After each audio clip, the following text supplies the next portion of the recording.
we need to look at the announcement of Isaac's birth. At first glance, this scene seems like a simple exchange between Abraham and his three visitors. However, rabbinic tradition adds another fascinating layer. Jewish tradition identifies one of these visitors as the angel Gabriel, the same angel who would later announce the birth of Jesus to Mary. This creates a springboard to explore these two events and see just how connected they are. In Genesis 18, we read, "Then the Lord said, I will surely return to you at this time next year, and your wife Sarah will have a son." Now, Sarah was behind him listening at the entrance of the tent, and Abraham and Sarah were already old and well along in years. Sarah had passed the age of childbearing. So she laughed to herself, saying, "After I am worn out and my master is old, will I now have this pleasure?"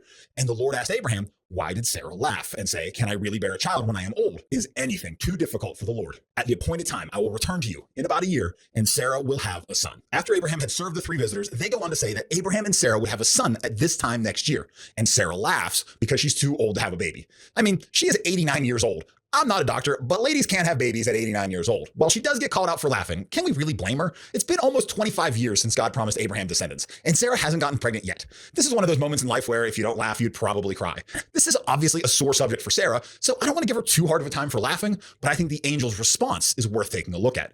Is anything too difficult for the Lord? This powerful rhetorical question should stop us all in our tracks. Do we really believe that God is capable of miraculous things? When faced with an impossible situation, do we believe that God performs miracles? Is anything too difficult for the Lord?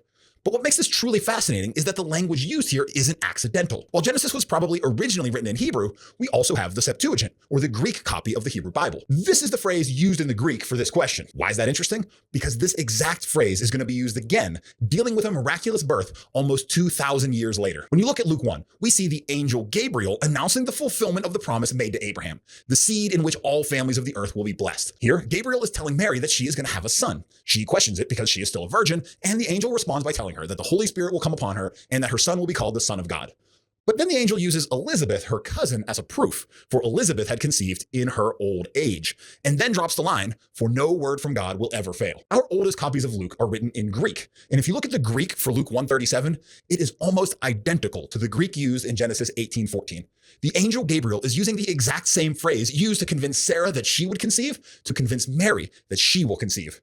Pair that with citing Elizabeth, her old cousin, conceiving, and there is no doubt that Mary picked up on this. Mary would have been very familiar with the narrative of Genesis 18 and the words used there. After hearing the exact words quoted to her, she gave the only reasonable response: "I am the Lord's servant. May it happen to me according to your word." I mean, you've got to see these parallels. In both narratives, we have the angel Gabriel announcing a birth to a woman that is biologically incapable of having a baby as a fulfillment of the promises made to Abraham. And the exact same language is used in both. This is not an accident. When I see parallels and connections like this, to me, it just makes me say, is anything too difficult for the Lord?